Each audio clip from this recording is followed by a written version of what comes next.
With all of the advances in technology, something amazing has shown up in continuous glucose monitoring. Glucose monitoring, like I do, I've got my two monitors on right now. And what we found is that over the last several years, two people can have exactly the same meal plan. In fact, two people can eat exactly the same things, the same calories, the same nutrients, the same macros. People can count and can have completely different glucose responses. Now, not slightly different, right, but significantly, vastly different. And most people assume that the difference is about food quality.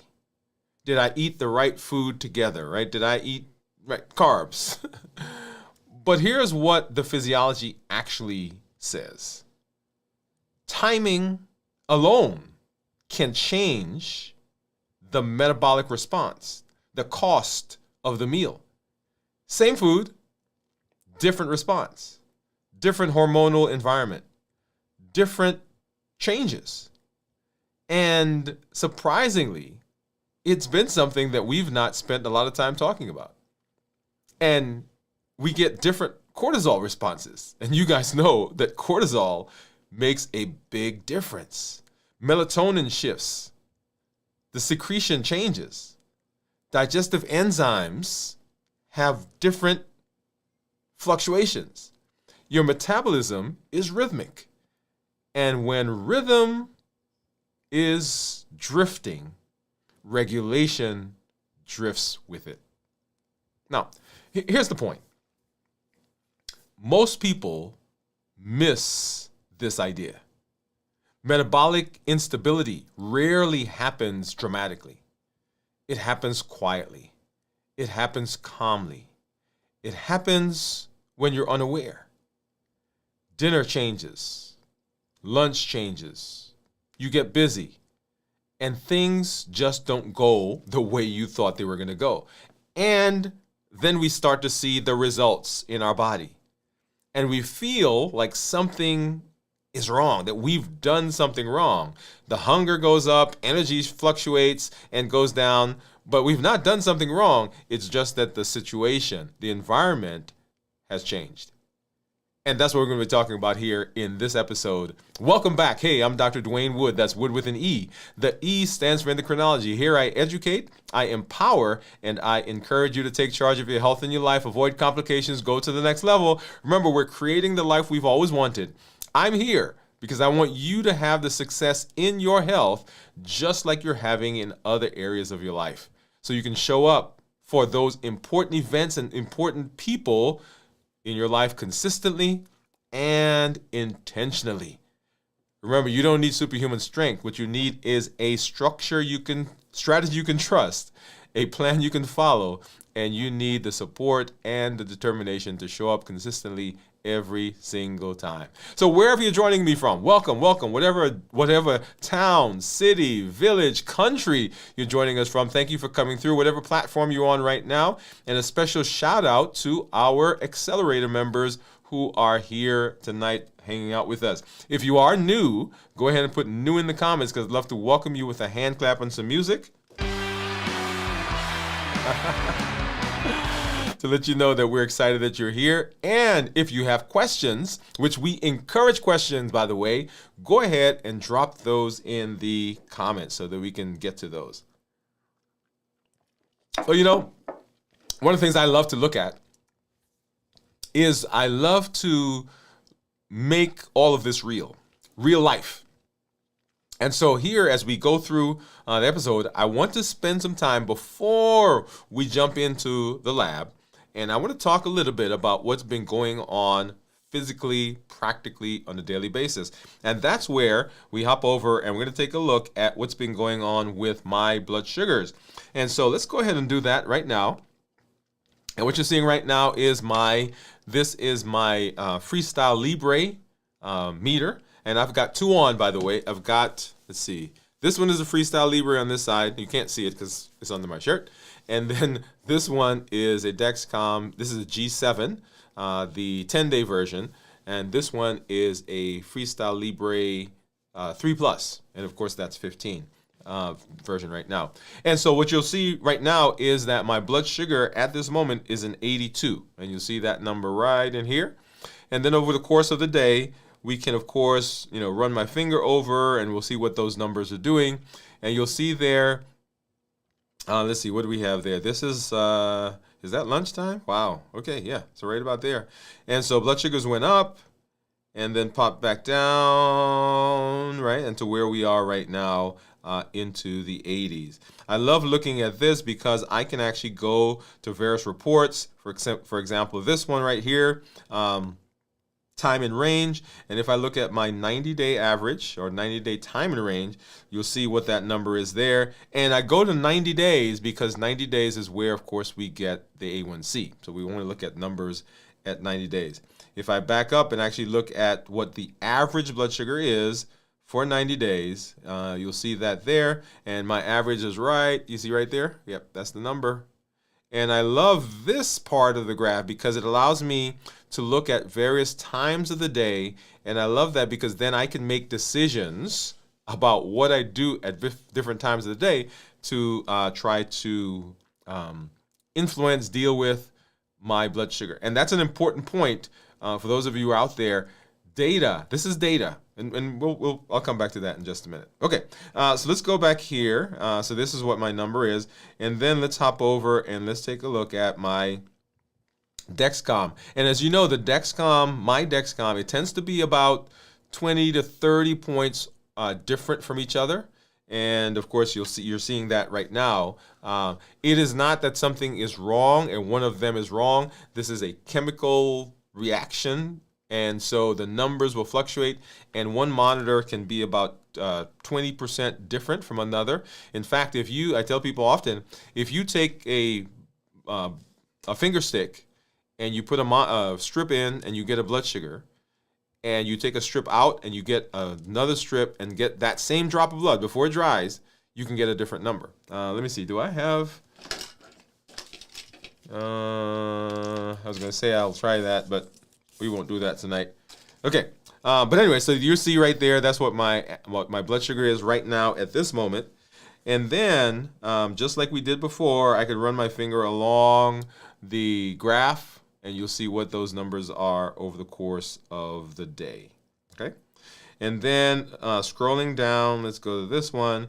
This is a summary of blood sugar. Let me get out of this one. Let's see. Yeah. This is a summary of what my numbers are. And I love looking at these because they give me an indication of what my numbers should be when I get my blood work. Okay? And so once again, I can't call this is a GMI, glucose management indicator. So I can't call it an A1C, but it is a surrogate for what my A1C should be, right? Should be. So that is, I love doing that. And as you guys know, I am a data buff. I love data, particularly as it relates to blood sugar and as it relates to weight and those types of things, because it really does help us to make decisions about what we do based on those numbers. Okay? All right. So let's go ahead now, and we're going to say, and when I look at those numbers, by the way, let me make this point. When I look at those numbers, I am not looking at those numbers because I'm interested in beating myself up. Right? So I'm not looking to say how bad you are. What I'm looking at is I'm looking to see what the trends are. I'm looking to see what's been going on. I'm looking to see what I need to do to adjust as I am being healthy. It's just another piece of information that gives me the opportunity to make decisions in what I do. Okay? All right. There you go. All right. And so let's go ahead and we're going to jump over and say hello to our community members. And I see you out there. Let me do this really quickly and go over here. All right, so let's see. We've got, is that Teresa? Teresa says hello. Oh, let me put this back up. Hello. Oh, here we go. There we go. Hey, doctor and everyone. Hey, Teresa, thank you for coming through. Jennifer, what's going on? Howdy, all. How are you doing, Teresa? So from Jennifer. And then we've got, what's going on, Steve? Steve says hello, Teresa and Jennifer. Teresa, hey, Jennifer, hey, Steve. Just love the community as you guys are saying how to each other. Howdy, howdy. And Pam, what's going on, Pam? She said hello, all. Glad that you are here. Glad that you are hanging out with us. Thank you for coming through and being here. Okay? All right. So as we continue in our quest to be healthy, we're glad that you're here, and we are learning how to be healthy, and we're leaning into the work tonight. We are stepping into the lab, and we're asking one simple question: what rhythm is my body responding to right now? Let's go ahead and let's step into the lab. Oh, it's supposed to be stepping into the lab. There you go. And, and here we are. Okay, so in our, let me do one thing here really quickly, guys. Here we go. So in our foundations episode, and as you know, we have that comes out before. In our foundations episode, we talked about meal timing, not as a rigid eating pattern, not as a rigid schedule, not as optimization, but as a signal. And that signal is what teaches the body what to expect, right? And expectation builds stability. And tonight is not about teaching that philosophy again, because we've already done that. And what we're doing here is it's about diagnosing rhythm, diagnosing drift, identifying ourselves in some of those ideas. Because here's what most people miss. Rhythm rarely causes a big issue all at once. It doesn't crash. It does so quietly. Breakfast shifts by an hour, dinner creeps later, snacks fill stress times and gaps. Can't tell you the number of people that I talk to who ask them what's going on. They say, oh, well, I was up late at night. What were you doing? Watching TV. Why are we watching TV? Well, I had nobody to hang out with, right? I recently traveled. So travel blurs times. Sleep shifts. Nothing dramatic, just small adjustments. And the body shifts. And it goes from asking, can I handle this, to asking, is this reliable? Is it sustainable? Am I going to be able to count on this? And when reliability drops, the body becomes more vigilant, if you will. And what does that mean? That means that the body gets on alert. And when that alertness rises, hunger changes. Because when the body's alert, remember, the alertness means we're looking and we're waiting, we're hanging out, we're trying to see what's going on stress-wise. So hunger, body makes you hungry because, hey, let's go get some energy because we don't know what's coming. Glucose variability goes up and down. It widens. So it normally is like this narrow little graph, and then all of a sudden we get these big swings. Energy feels less steady. Not because you are doing something wrong, not because something broke, but because rhythm drifted.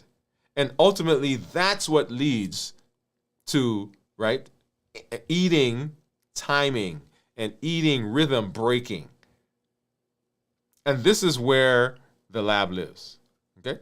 So as we talk about what we're doing in the lab, as we talk about what we're going to be doing here in this episode tonight, what I want you to do is I want you to pay attention. Not because you are right at this moment going to make a shift, But what you're going to be doing is you're going to try to identify where you find yourself. You're going to be listening, say, hey, that sounds like me. That sounds like what's been going on. That sounds like the things that I've seen. And if you can identify it, then, if you can identify yourself, then you have an idea of what to do and how to change. And that's the whole idea. Let's identify ourselves in the scenarios that we'll talk about. And when we do that, guess what? Hey, we can make changes and we can do what we need to do into being healthy. All right. So let's talk about what we're going to be doing and how we are going to be going about this. All right. So I'm going to walk you through some questions, walk you through some scenarios. And I want you to listen. I want you can journal, you can call a friend, you can write it, you can jot it down, right? And I want you to listen and say, hey, yeah, that sounds like me, and just make a note of that.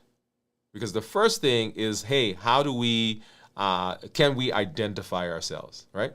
So in the foundations, we talked about all those different things in terms of the body and the expectations, the physiology. We went through all of that already, and here we are. We're going to be walking through those guided ideas of what has to happen. Okay. So the first one, let's go ahead and let's talk about where we sometimes will find one of those swings, and so.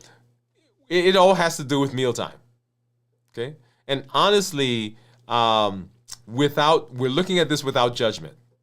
What rhythm is my body responding to right now? Not last month, not what worked before, not what someone told me or someone I read somewhere, but right now, because metabolism responds to what? It responds to patterns. And if the pattern drifts even slightly, then the response changes. Okay? So as we walk through this, we're going to walk through these small sets of guided questions. You can reflect quietly. You can write it down, like I said. You can journal. You can call somebody. You can sit with it. Whatever works best for you right here.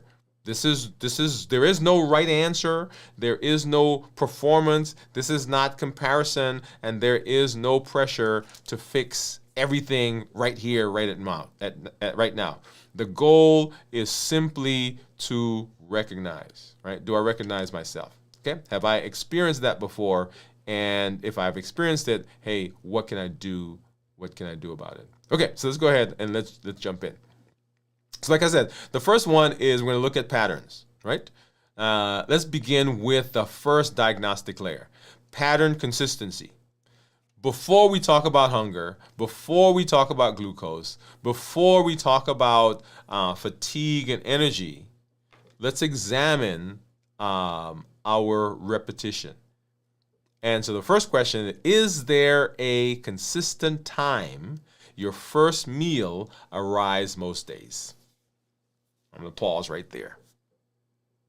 Not perfectly, right? So we're not talking about it. And I was talking to somebody today, and they were telling me that they always have the same meal at the same time, right? And that's perfect. If that's you and that happens naturally, not an issue. So we're not talking about perfection. We're not talking about rigidity, so that you're stressed out because you hit half an hour later. But is there a rhythm? Or does breakfast move depending on meetings, depending on your mood, depending on your sleep, depending on stress, depending on travel, depending on urgency? Because here's what matters. Your digestive system, right? It prepares in advance. It prepares in anticipation. Ghrelin rises before expected meals. Insulin sensitivity shifts across the day. Cortisol peaks in the morning. Melatonin, which is the sleep hormone, right, rises at night, and it dampens insulin secretion. Your body is not reactive. It is protective, it's predictive. So if that breakfast arises around the same time most days, then anticipation becomes what? Proportional. Hunger rises. Food arrives. We use the food. Hunger resolves. That's the pattern. But if breakfast floats, 9 one day, noon the next, skipped the next, late the next, then anticipation becomes uncertain. And uncertainty increases intensity. And intensity, we go down that path. So reflect for a moment, right? Think about your pattern. Think about your day. Is your first meal reliable? Or does it move with our life? Is it chaotic? And when I say chaotic, I want to use that word to simply mean that there is not a normal pattern. Okay, and I don't want chaos to sound like remember that there was a show where they were the bad guys. I don't want that to sound like your life has to be upside down, but simply not being on a schedule, chaotic, can cause those issues. So take a moment and think about that. Does that resonate? Is that what's going on with me? Am I in that season? Or has that season lasted a long time? Because if it has, guess what? That could be a reason why we're seeing those changes. And remember what the premise is, right? So meal time rhythm or eating rhythm breaks. And when that happens, we begin to see downstream issues that are showing up in our body. Okay? So now let's look at another anchor. So we talked about breakfast. Now let's talk about dinner. Because this is where rhythm erodes most often. Here's the question. Has your evening meal gradually shifted late over the past several months? Not dramatically, just subtly. We've got basketball now. We've got soccer. We've got piano. So 7 becomes 8. 8 becomes 9. 9 becomes after everything is done. And what happens at night? What happens at night? There are hormonal changes that are going on, right? Insulin sensitivity decreases. Melatonin begins to rise. So the body's preparing. That's the time when it's supposed to be going to sleep. So body's preparing. So it's saying, I don't need that much insulin. And melatonin is going up. Cortisol drops. Your metabolic environment changes. So the same meal that you had at 6:30 is not metabolically optimized and it's not metabolized the same at 9:30. And if dinner becomes inconsistent, right? Sometimes early, sometimes late, sometimes replaced by grazing, right? Well, it's too late, so I'm not going to eat a meal, but we have things as we go through. Then overnight, your metabolic milieu, your metabolic repair becomes less predictable. And remember that word, predictable. And here's what people notice. Morning hunger seems like it's higher. Okay? Glucose feels harder to control. Energy feels less, like I'm having trouble getting through the day. Sleep feels lighter. Like I'm going to bed, but I'm not right? I'm not there. I'm not getting full rest. I don't feel like I'm getting the energy. And it's nothing dramatic. Have you ever had that where you're not quite sure what's happening, but you know something is off, just slightly off? So is that your pattern? Maybe you're not the breakfast chaos. Is dinner an anchor Or is it also floating? Because floating, what does it do? Yeah, floating anchors cause floating signals, and floating signals are uncertainty. And uncertainty, once again, takes us down that road. Remember what's going on in the body. The body's job is responding to patterns. Now, we live in a society where everybody wants variety. The best this, the newer this. As a matter of fact, we were talking today in the office about some new restaurants that opened up here. New places. Go new places. And that's exciting. It's amazing. But the body doesn't work that way. So excitement is great for entertainment, is great for relaxation, is great for all those. But in terms of how the body functions, the body likes routine. It likes boring. It likes bland. It likes routine. It likes to be on time.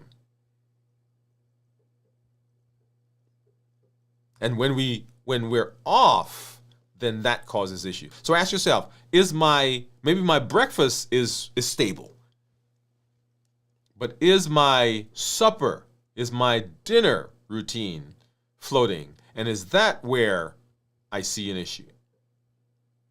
Now, we move into the subtle layer, the one that we don't always talk about, and that's called snacking. And this is not as a moral judgment, okay? Now, you know when I talk about, I say, well, there's no physiologic reason for snacking, meaning that there is no thing in the body that says you have to snack. But we're not talking about this as a judgment and moral judgment. We're not talking about this as failure, but as a signal. Right? So here's the diagnostic question. You ready? Are snacks filling time gaps? Are they kind of and grazing, right? Is it causing an issue? Is it causing a timing issue? There's a difference. If meals are predictable, but snacks are random, then that causes the body's hormones to do different things at different times. Yeah? So snacks are often, did I say often? Snacks are often unnecessary. Once again, there's not a physiologic reason for snacking. But when meals shift, stress rises, sleep strips, work intensifies, our ability to deal with it intensifies, and the body looks for what? Energy, and so it makes us snack in between. Or we get into the habit of snacking. Not that the body's making us, but we're just, you get up and you walk by such and such person's desk, and they always have candy, so you grab a piece of candy. Or you have stuff in the house. And you get up, you go to the bathroom, you grab some. And food becomes the fastest stabilizer if it's on time. But when snacking gets involved, then it causes fluctuations that throw the system off. So instead of am I hungry, the deeper question is my rhythm unstable? Because the grazing is often not about appetite. It's about unpredictability. And unpredictability increases vigilance. And vigilance increases, yeah, right? So once again, we're getting down that path. So, question, are you snacking? So notice, right? Do snacks show up at predictable times, or are they random? So, and I guess here's a point to be made. If you're snacking, is the snacking done in a predictable fashion? Right? So not, and I guess here's a great place for me to pause and talk about how I advise patients and clients. We're always in the process of balancing. What does that mean? It means that we are always making a judgment call about the things we eat and the things we do. Is this food better than that food? Is this better than that? Is this medication better than that? There's always a judgment. Is that job? Is that car? Is that clothes? Is that whatever, right? So we're always making a judgment. And when it comes to metabolism, we've somehow seem to want to moralize the choices. And sometimes the choices are simply choices. They are the best of maybe not the best choices. But you got to make a choice. Why do I say that? Because there are purists who say, well, there absolutely is no reason for snacking. So why talk about the timing of the snacking? And the reason for talking about the timing of the snack is that people are going to snack. And so how do we help them in the middle of snacking until they learn a better system? How do we help them in the middle of snacking to be as healthy as possible? Make sense? Okay, so we're always talking about that balance. So once again, is the snacking showing up at regular intervals, or is it just random? And if it's just random, is that throwing other things off? Because it can throw other things off.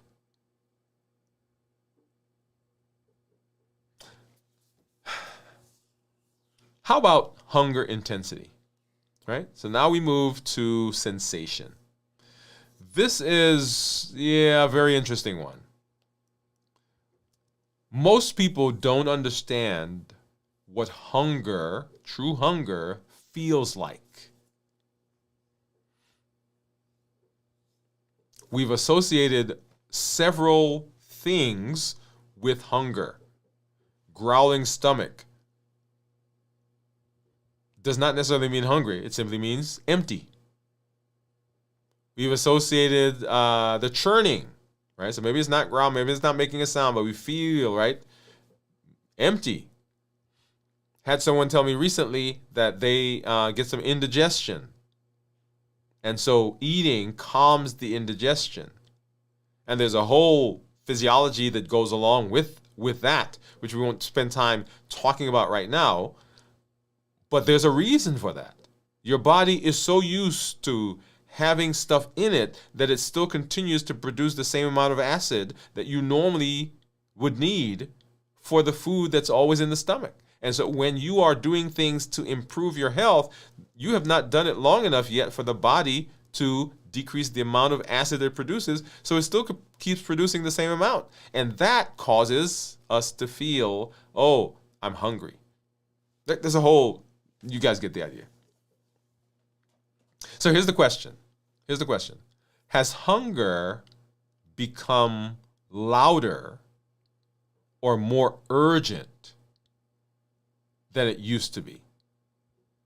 Not more frequent, more intense. Because when meals are random, hunger feels like intense. It like, it's gotta get it now. It's urgent. But when when meals are regular, right? Hunger normalizes.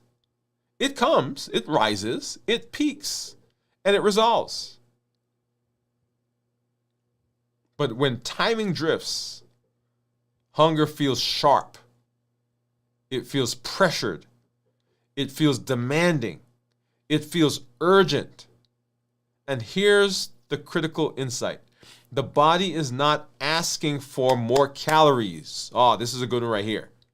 The body's not asking for more calories. It's asking for predictability. And when predictability is in place, when there is the ability to anticipate, then the intensity of hunger decreases. So if hunger feels stronger than expected, it's not immediately to adjust the food quality, right? It's not that you eat more macros, shift around the carbohydrates, eat more protein, eat protein before I eat the carbs, right? That's not necessarily what it is. It is simply a timing issue. Timing as in predictability. Okay? So now let's connect this to one of the most important things that happens in the body. And this is diabetics, non-diabetics, pre-diabetics, metabolic, whatever it is. And that is glucose. Glucose. You saw my numbers. You saw my monitors. You saw the variations. You saw the fluctuation. And so here is the diagnostic layer. Has your glucose variability changed? Has it widened? Even if your blood food quality hasn't changed much. This is a subtle one. Now, for those of you who are not diabetics and are not currently monitoring your blood sugar, you will feel this in hunger, or you feel this in changes in energy.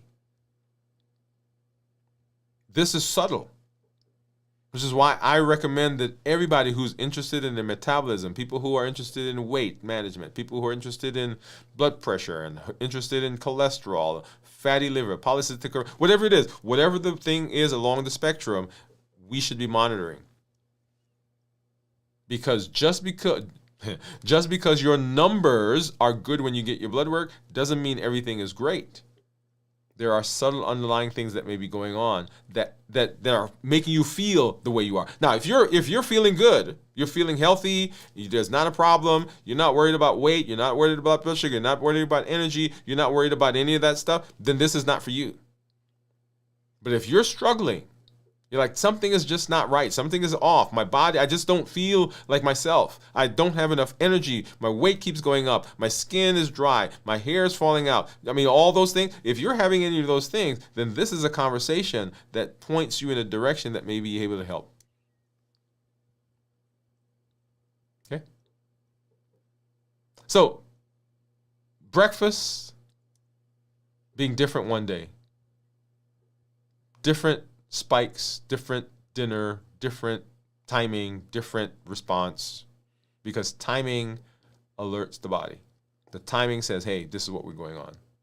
And so monitoring our blood sugars, very important. Morning insulin is sensitive. It's the highest time that it's sensitive.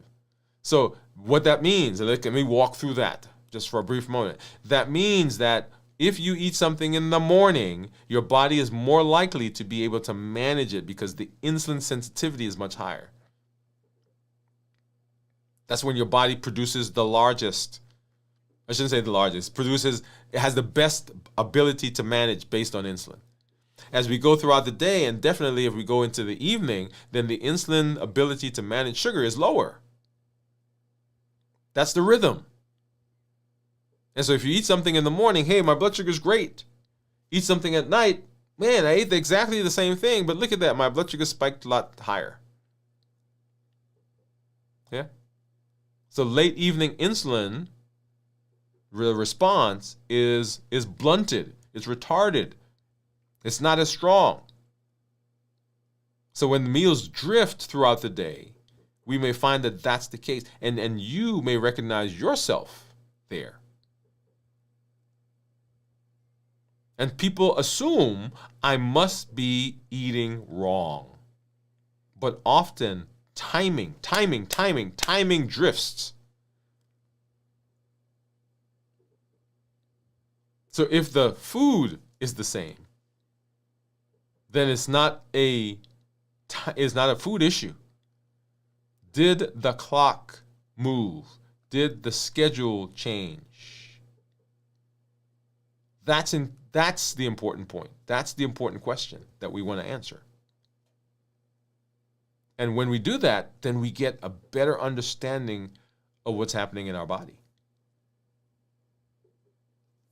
Now, let's integrate this, because this is where the design lab comes in.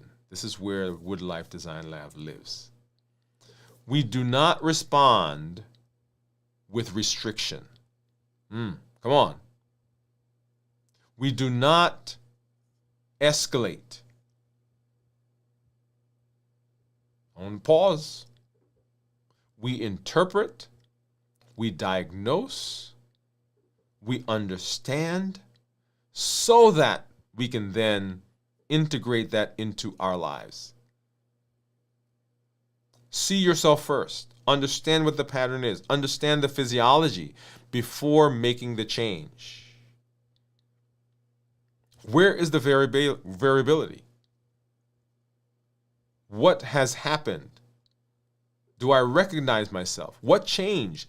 At what point in my life did that change? Was it after the visit to mom? Was it after the vacation? Was it after I got sick? And we're looking at this not as a judgment, not a spanking on the hands, but for understanding. Because when we understand, when we're able to identify, then we have then the tools to make the change. And the changes that we want to make are the changes for sustainability. I tell people in the office, anybody can do anything for a short time.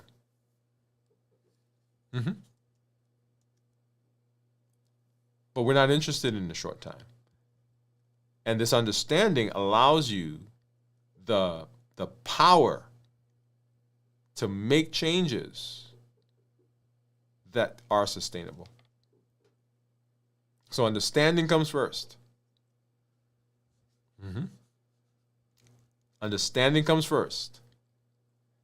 Then design follows. And when design follows, then we get to do all the things that we need to do. Right? So here's the thing. Did you identify yourself? Did you see yourself? Here's where we land. Here's what we learned. Rhythm rarely causes an immediate collapse. It erodes quietly, gradually, without drama, and the body does not protect your intention. It protects and it responds to rhythm, and it responds to predictability. An adaptation happens because the body is doing what it needs to do to maintain good health. And when hunger is louder, glucose fluctuates wider, energy feels lower, confusion may increase, appetite is stimulated, cravings come back. It's not necessarily coming back because you've done something wrong, but because rhythm has been broken. And once you understand that, then you don't panic about it. We then have the ability to adjust. That's design. That's Woode Life Design. That's alignment. And when alignment happens, then the body's able to sustain. All right, we'll be back as we continue our discussion. Thank you for coming through and hanging out with us here in this space. Let's hop back over and let's say hello to some of our community members. All right, so hey. What an amazing discussion. I love this. this is where I've spent the last really couple of weeks talking to several people who've come through the office, and it seems like right after the holidays is when this conversation peaks a lot. All right, because everybody came into the new year with plans, like this is what I'm going to do, and then of course the holidays are there, and it didn't quite go the way they thought. And of course during the holidays we're traveling, and now they're back home, and things are not kind of falling back in place. They've got weights going up, blood sugars are fluctuating, right? All the things we just talked about. And they're like, oh, well, that's because I messed up. I ate such and such. I ate, right? So they go through that process, that negative self-talk. And understanding the physiology, understanding what's really going on in the body is so, so, so important. Okay? All right. So let's go and let's see. All right. So let's see what we got. We got some comments out there. Let's go ahead and hop over. Let's see. Let's do this one.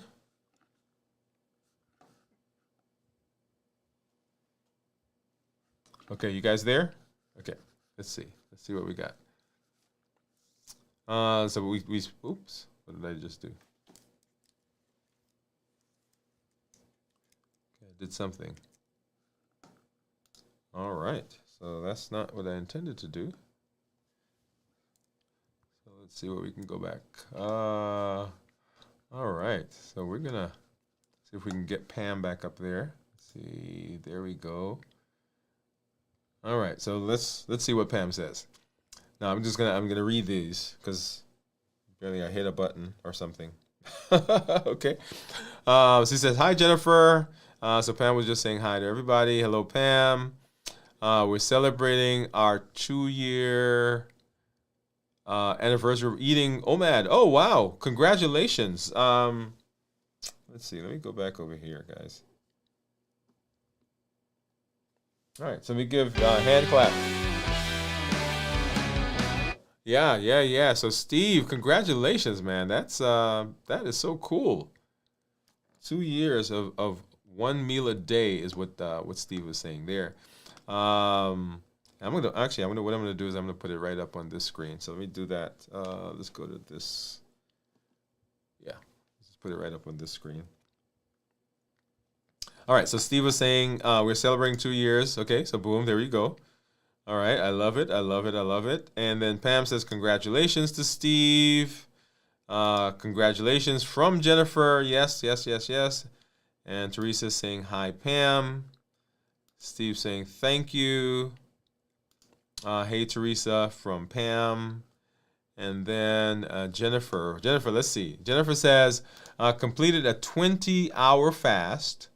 She said, I was going to do 32, but hubby grilled tomorrow's sirloins tonight. Starting a 36-hour fast tonight. Choices were made. Yeah. So, and that's beautiful, Jennifer. And thank you for putting that in, because that's really the crux of a lot of what we do, right? We want flexibility. We don't want this to be, well, I can't do that. Or, I mean, imagine hubby made some steaks, right? Enjoy it. Enjoy the family. And the reason we do what we do, the reason that, and you hear me say at the top of when I started the show, is we want you to show up intentionally and consistently for the people and for the occasions in your life. And guess what? That's one of those. And this past weekend was the weekend of love for a lot of people. So I went out with my honey, and we had some stuff. I should show you guys some of that. Anyway. And then Steve says, great job, Jennifer. I ate at 6:30 and plan to eat at 18:30 tomorrow night. Yeah. So there you go. And those I love that. Okay. And that's what we want. Let's see. Let me take that down. That's what we want. We want you to enjoy the benefits of being healthy. And pause. Enjoy the benefits of being healthy. Part of that, and if you remember the health action plan, part of it is rest and relaxation. one of those things. All right. So I was away a couple of weeks ago for my birthday with my guys. This weekend, went out with my wife. I had some good stuff. It was delicious, y'all. Delicious. I mean, they said the restaurant, they were like the night before, over the 3 nights, 1, 2, 3, over the 4 nights, 390 people served one night, 290 served another night, 450 served one night, and then 350 served the 4th night. So over the course of that time, people are enjoying themselves. And that's just one restaurant. That's the one we went to. I mean, not to talk about all the others that were out there. Okay. All right, y'all. And so the Triple E formula for success. I love that because this is what we are. This is how we teach. This is how I teach. Based on Triple E formula for success. We educate, we empower, and we encourage. We educate with the shows, with the podcasts, with the blogs. We educate with the various things that you guys see coming out from us. We empower with the tools that we're learning. And the Woode Life Design Lab is one of those tools. The ability to sit and see if you recognize yourself in those patterns. Because if you are able to do that, then you are able to make choices and make judgments and make changes. And I tell people, my goal is to teach you not to need me. I know that's a bad sales pitch, right? Right, but that's the goal. So that you, in your everyday life, are able to make those choices. Because that's where it's important, where the rubber meets the road. On Tuesday morning, right? Or on Wednesday evening, when life shows up, you want to have the tools so that you can make the decision then. And learning how to do that so that when it shows up, you can make those decisions, very important. And you heard me talk, as we were coming through our season, you heard me talk a lot about practicing. The things that we do, all the things that we're doing here, all the things that we're learning, it takes practice. It takes the ability to understand. And that's why we go through that process so that you learn the pattern of being able to diagnose. Well, let me not use the word diagnose because that sounds clinical. The ability for you to recognize what's going on so that you can make the choice.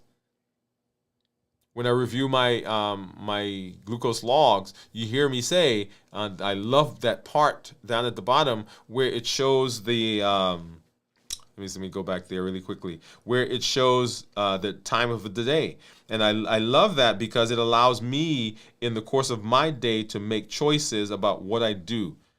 This one right here, let's see. Right, this section right here. You see that? Right? Those are my blood sugars through the day. And so when I look at those, I can make choices for myself about what am I going to do? What am I going to eat? How am I going to behave? Very, very, very, very important there. Okay. So anyway, Triple E formula for success. We educate, we empower, and we encourage. We educate with the shows. We empower with the tools that we're learning. And then we encourage. We encourage with the community that you are part of, the community that we are building. This amazing community that's here that comes aside, whether we're learning here on the show, whether we're in the community, the accelerator community, whether we're fasting, wherever you are, whatever part of this space that you're in, that's important. Because if you want to go somewhere, you can probably go by yourself and you can probably make it there. But if you want to go and be successful and you want to be able to do that over the long haul, then do it in community. Find some people where you live. Wherever you're watching from, find some people in your area and create a health community. Get a couple of friends and say, okay, this year, this is what we're going to do. We're walking down this path together.